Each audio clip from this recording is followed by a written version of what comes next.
Hey everyone, and welcome back to the channel. So in today's video, I'll be teaching you guys how to properly add products to your Shopify store using the Dawn theme. So without further ado, let's dive right in.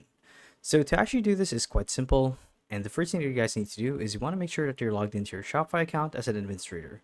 And the idea here is we want to get access to the products page as well as the site builder page. So I'll show you just how to do both. So let's say that you've just set up your store and you're ready to actually integrate, or I should say import some of your products from a different platform. But if you want to add a product from scratch, you could do so too by clicking on products right here on the left side and clicking on add product. So here you get to fully configure what you want the product to be. It could be a digital product, or it could be an actual product like a long sleeve shirt or something, as it says so here, and so on. And the way it works is when you guys go to register new products or import products from a different platform to your Shopify account, it actually gets imported to, or I should say, the effects carry over to your site builder. So let me show you just what I mean. So let's go back to home. So if I go to edit the store page for my Shopify store, I would click on online store. And from the dropdown, there are 5 options being themes, blog posts, pages, navigation, and so on.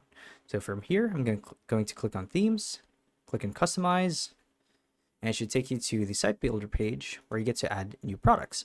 So here you get to fully configure and manage your store as you wish. So if I want to feature some of my products, I would click on add new section like so. And you could click on featured collection, featured product, or collection list. And this the way it works is the products registered under your account would actually carry over to the site builder as well. So if I did like a featured product, you get to manually configure where you want this element to fit in. And here you could configure the sizes for it, the media fit, the desktop media position, the zoom, the stock that you have, so on and so forth. And that's honestly all there is to it. So yeah, thank you all for watching the video, and we'll see you guys in the next one. Bye-bye.